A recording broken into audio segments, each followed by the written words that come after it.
Vous nous envoyez pas mal de messages tous les jours et sur notre compte Solidarité Sud Radio, notre groupe Facebook, vous nous posez énormément de questions. Et ce matin, nous sommes avec Jean Sibilia. Bonjour. Bonjour. Doyen de la faculté de médecine de Strasbourg. Encore des questions aujourd'hui, Jean. Et on revient sur cette information qui est tombée hier. Les dermatologues alertent sur de nouveaux symptômes cutanés du Covid-19 et les internautes s'interrogent à savoir quel genre de symptômes justement. Alors c'est vrai qu'on découvre des symptômes. Il y a 10 jours, c'était les troubles du goût et de l'odorat qu'on avait observé et qu'on observe finalement de façon très fréquente. Étonnant qu'on ne l'ait pas vu avant. Et là apparaissent maintenant des signes cutanés. Moi j'en ai vu la semaine dernière, les premiers patients qui se présentent en fait le signe le plus fréquent, qui reste probablement rare parce qu'on n'a pas la fréquence. Mais c'est des choses qu'on voit aujourd'hui chez les patients en période inflammatoire, donc plutôt dans la période, dans la phase 2 de l'histoire de l'infection, sont comme des engelures des orteils et parfois des doigts, mais surtout des orteils. Vous savez, ces petites engelures, c'est les petites rougeurs que vous avez l'hiver quand il fait froid et humide. Ça donne cet aspect-là, c'est rouge, douloureux, et ça correspond très clairement, on a les éléments d'explication.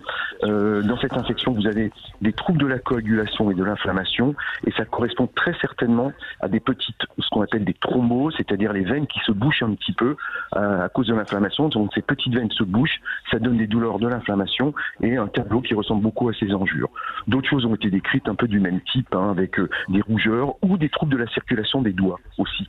Donc on voit ça, alors on en a vu plusieurs, donc si on en voit plusieurs, c'est que c'est pas si rare que ça, mais on n'a pas encore la fréquence exacte. Donc il faut y penser. Si vous avez des choses inhabituelles, même sans signe respiratoire, avec un peu de fièvre et des choses sur la peau, sur les orteils, sur les doigts, pensez-y, je crois qu'on va très vite connaître ce signe-là et bien le reconnaître dans le cadre de l'infection Covid. Mais ça veut dire qu'il y a des choses à faire ou il faut, comme le restant, si vous n'avez pas finalement vous ne tombez pas gravement malade, il faut attendre que ça passe? Ça n'est pas un signe de gravité dans l'état des connaissances. Ça n'est pas un signe de gravité, même si effectivement ça traduit probablement des petites, comme on dit, des petites phlébites très très très distales. C'est pas la phlébite de la jambe, bien sûr. Vous inquiétez pas. C'est des petites thromboses veineuses distales, mais ça n'est pas aujourd'hui un signe de gravité. Néanmoins, ça veut dire que vous êtes en train de faire une infection Covid et que vous devez donc appliquer les mesures d'isolement. Vous êtes potentiellement, voilà, vous êtes infectant à ce moment-là. Vous pouvez disséminer le virus à ce moment-là. Mais il faut mettre de la crème, quelque chose, ou il faut laisser à l'air libre? Non, pas forcément, parce que c'est pas non plus très spectaculaire. C'est en train d'être testé. On peut imaginer, et c'est peut-être bien dans l'infection Covid, mettre ce qu'on fait de temps en temps de l'aspirine, fluidifier le sang entre guillemets, mettre un peu d'aspirine, mais pas l'aspirine comme anti-inflammatoire. Donc pas 3 grammes. C'est l'aspirine à 100 mg. L'aspirine bébé nourrisson, qui permet de fluidifier. Ce serait peut-être une stratégie, mais c'est pas du tout démontré aujourd'hui. Donc on est en train de découvrir ce signe-là. On verra comment le traiter. Si vraiment le signe est très douloureux, si vous êtes très gêné, on discutera ensemble en équipe avec les dermatologues, voir comment faire.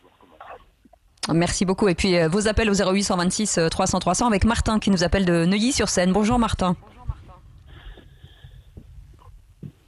Martin, vous êtes avec nous? Vous m'entendez? Est-ce que Martin est là? Ah, oui, on vous entend très bien, Martin. Bienvenue Martin. Désolé pour le décalage. Bon, votre question, Martin.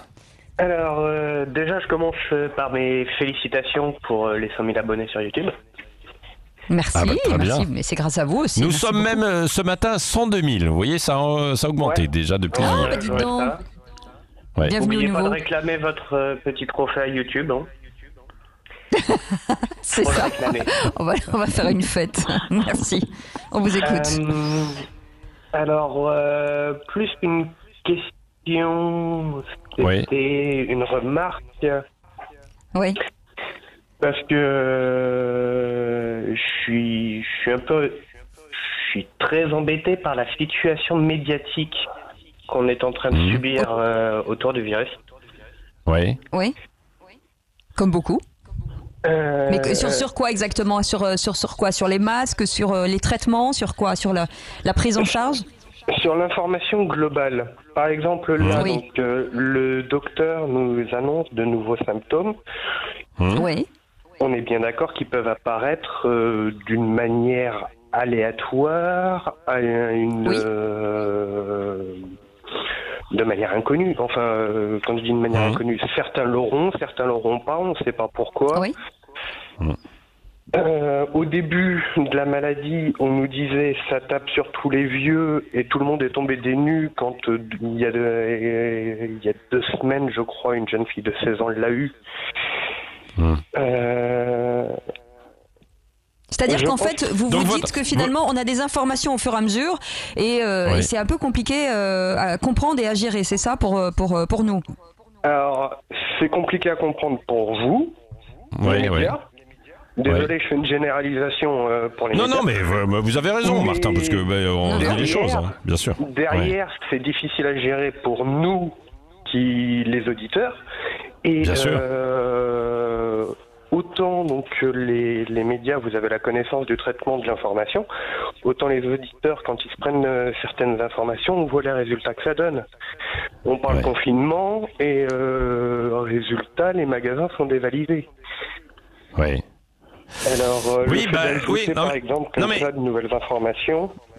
Oui. C'est pas une question médicale, c'est une question d'interprétation. Martin, c'est vrai. Mais si nous n'en parlions pas, on nous dirait, mais vous nous cachez les choses, vous nous dites pas aussi les choses, quoi. Non, évidemment, ce que je veux dire, c'est qu'il faut être précis.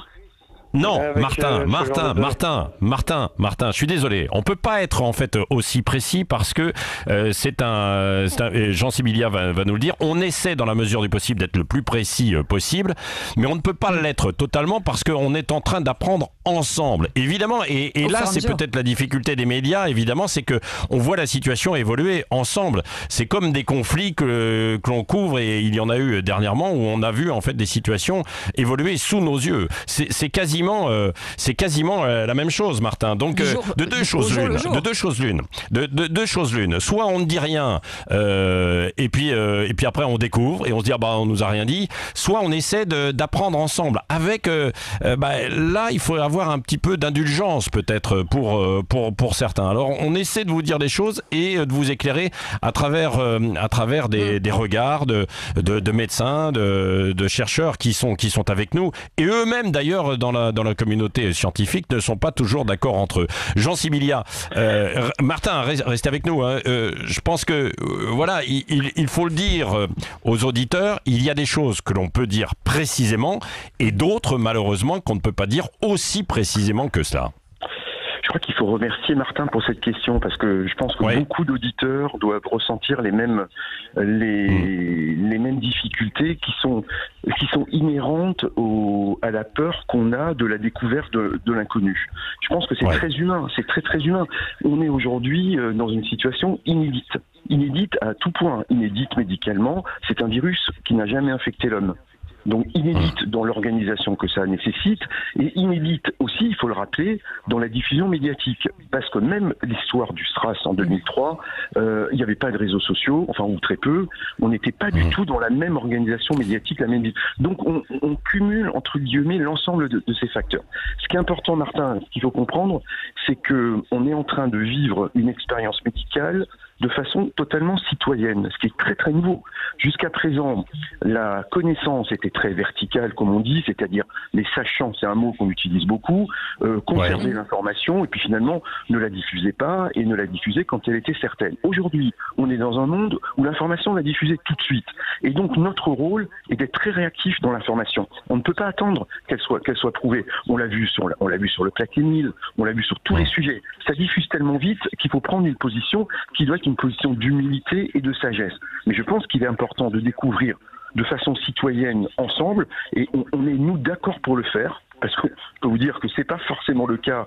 Ça n'aurait pas été le cas probablement pour une génération différente, où les gens n'auraient pas accepté de partager de cette façon-là avec toute l'incertitude qu'on a. Mais au même titre, je vais prendre un exemple, au même titre que vous découvrez une nouvelle contrée, vous allez faire une belle randonnée dans le GR Corse que vous n'avez jamais fait. Et bien chaque jour, vous allez découvrir un nouveau paysage et vous allez découvrir quelque chose que vous ne connaissez pas. Et bien c'est exactement la même aventure. On est en train de vivre une aventure médicale qui est une aventure humaine, citoyenne comme on l'a jamais vécu dans notre pays. Et on vous donne des informations et je pense que c'est important.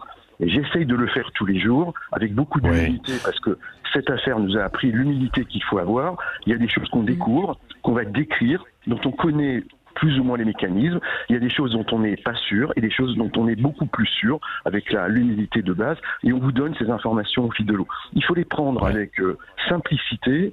Si on se trompe, on dira qu'on s'est trompé. On a aussi le droit de se tromper parce que finalement, une chose qu'on n'accepte plus et qu'il faut accepter, c'est que le monde des hommes est un monde d'incertitude. On vit dans un monde d'incertitude, dans la médecine, dans la science, dans la technologie, dans tous ces domaines-là. Il faut l'accepter, mais partageons-le et découvrons ensemble. Je pense que c'est très pédagogique, très positif. En tout cas, c'est la démarche qu'on a, nous, aujourd'hui, notre génération de médecins et de scientifiques, c'est partager avec toute l'incertitude qu'il y a autour de ces découvertes-là. D'accord, Martin, ou pas? C'est l'idée. Martin. Oui. Je vais vous dire quelque chose que j'aime pas du tout. Mais au début, elle a beau raconter énormément de conneries. Sibeth avait raison sur un point. C'est difficile d'utiliser un masque correctement. Ah bah c'est pas faux. C'est pas faux. Je parle pas pour moi. Mais c'est parents étaient médecins. J'ai une grand-mère de 96 ans à charge. J'ai acquis des connaissances médicales par la force de nécessité. Mais quand je dois sortir dans la rue justement pour aller m'occuper d'elle, il y a toujours une personne avec un masque qui est rabaissé, le nez qui dépasse, ce genre de choses. Je pense qu'il faut réussir assez souvent apporter plus de pédagogie, c'est ça? Plus les données. Mais merci. Une question encore, c'est Mohamed. Il nous reste une minute. Désolé, Mohamed qui est avec nous, qui voulait poser une question encore à Jean Sibilia. Mohamed, bonjour. Oui, bonjour. Voilà, je vous appelle parce que j'ai regardé un reportage à la télé, un documentaire où ce que nous expliquait un petit peu l'acheminement du virus, de la chauve-souris au serpent-fourmi, pangolin au civet. Et donc, on a l'impression que ce cheminement, on le connaît, il existe, il est là depuis un temps incroyable. Et comment ça se fait qu'il arrive sur le marché de Wuhan où les gens, mangent de la viande crue, mangent des animaux qu'on n'a pas l'habitude de manger. Ils l'ont jamais attrapé, ce virus, et tout d'un coup, il se répand à une vitesse incroyable. On a l'impression qu'il nous manque un chaînon qu'on ne veut pas nous dire ou qu'on ne sait pas, mais il se répand à une vitesse foudroyante. Il nous manque quelque chose, on nous cache, on ne sait pas. Mais là, c'est pas logique qu'il se répand aussi vite. Et on aurait dû l'avoir depuis des décennies, puisque ce marché existe depuis longtemps. Les gens se sont coupés ou fait mal, ou ont mangé de la viande crue depuis des décennies. Et comment ça se fait que ce virus ne s'est pas répandu? Alors, oui, c'est vrai. Bon, je pense que votre question est une très bonne question, et sans doute qu'il faudra qu'on y revienne d'ailleurs aussi sur la chaîne avec les animaux sauvages, que l'on monte. Ça, on y reviendra. Ce sera une bonne thématique, mais peut-être rapidement, Jean Sibilia, comment on peut répondre à Mohamed?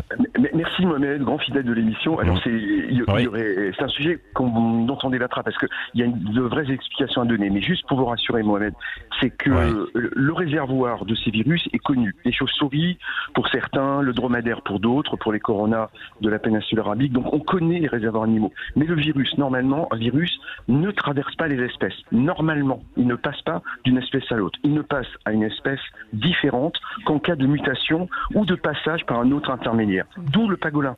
Donc en gros, le schéma, c'était peut-être, chauve-souris, pangolin, homme. Or, il est tout à fait possible qu'il y ait à un moment donné une mutation qui permette un passage à l'homme plus important. Passé chez l'homme, ce virus a encore muté puisqu'il mute 2 fois par mois à peu près pour permettre une transmission interhumaine. Donc pas besoin de théorie complotiste en disant qu'on a injecté un virus volontairement dans la population chinoise. Je crois que la transmission interespèce est possible, mais elle est totalement aléatoire. Et il est tout à fait possible que d'autres gens aient été contaminés, mais qui n'aient pas transmis ce virus-là sur les marchés. Là, il y a une chaîne accidentelle. C'est le crash, comme dans le crash d'avion. C'est une succession de phénomènes qui s'additionnent et qui s'additionnent dans le mauvais sens. Et je pense que c'est ce qui s'est passé à Wuhan au mois de novembre ou de décembre. Merci beaucoup Jean Sibilia, chaque matin, doyen de la faculté de médecine de Strasbourg et rhumatologue, d'avoir répondu à toutes ces questions en direct sur Sud Radio. toujours aussi clair et toujours aussi pédagogue. Est-ce que ce sera le cas aussi de notre expert pour vous, les petites entreprises, les commerçants ou les artisans? Dans quelques minutes, ça s'appelle la Minute Pratique Sud Radio. Et